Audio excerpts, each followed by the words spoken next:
Friends, ఇతను ప్రతిరోజు మద్యం తాగి వాళ్ళ పిల్లలిద్దరిని ఎంత కష్టపెడుతున్నాడో మీరే చూడండి. నా మందు అయిపోయింది, మీరిద్దరు నిద్రపోతున్నారేంటి, లేవండి అని చెప్పి అంటే, నాన్న ఏం కావాలి అంటే, నా మందు అయిపోయింది, వెళ్ళి నాకు మందు తీసుకురా అంతే. నాన్న నాకు చాలా చలి వల్ల జ్వరం వచ్చింది, నా వల్ల కాదు నాన్న అంటే, అయితే నేనేం చేయను, నాకు మందే ముఖ్యం, ముందు వెళ్ళు అంటే, నాన్న నేను వెళ్ళి తీసుకొస్తా, అన్నయ్య ఇంట్లో ఉంటాడు అంటే, ఆ అబ్బాయి పట్టించుకోకుండా చెల్లి ఒక్కతే వెళ్తుంది అని చెప్పి వాళ్ళిద్దరు చలిలో కూడా వాటర్ బాటిల్స్ అమ్ముతూ ఉంటారు.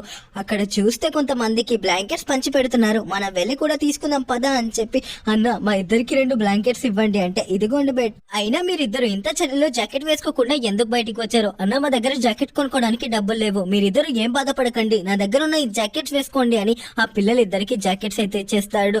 అన్న ఇంకొక జాకెట్ ఇస్తారా? ఇంకో జాకెట్ ఎందుకని ఇంకో జాకెట్ అని అంటే, అన్న మేమిద్దరం మా నాన్నగారి కోసం కూడా తీసుకెళ్లాలనుకున్నాం అంటే, మీ నాన్నగారా? ఎక్కడున్నాడు మీ నాన్న అంటే, ఇంట్లో ఉన్నాడు. అయితే మీ ఇంటికి తీసుకెళ్ళండి. ఏంటి మా ఇంటికా? వద్దన్నా అని చెప్పి, మాకే జాకెట్ వద్దు, మేము వెళ్తామన్నా అని చెప్పి బయలుదేరితే, నువ్వే భయపడకు, ఇదిగో ఈ జాకెట్ తీసుకో, నన్ను మీ నాన్న దగ్గర తీసుకెళ్ళు, నేను మాట్లాడతాను అని చెప్పి, ఇదే అన్న మా ఇల్లు అని చెప్పి లోపల తీసుకెళ్తే, తీసుకొచ్చావారా నా మందు అని అడుగుతూ ఉంటే, ఏంటి మంద? ఆ పిల్లలిద్దరూ అతన్ని తీసుకొని వచ్చినందుకు వాళ్ళ నాన్న అతను ఏం చేశాడో మరియు ఆ పిల్లలకి ఏమైందో తెలుసుకోవాలంటే వీడియోకి పార్ట్ 2 అని కామెంట్ చేసి ప్లీజ్ అందరూ సబ్స్క్రైబ్ చేసుకోండి.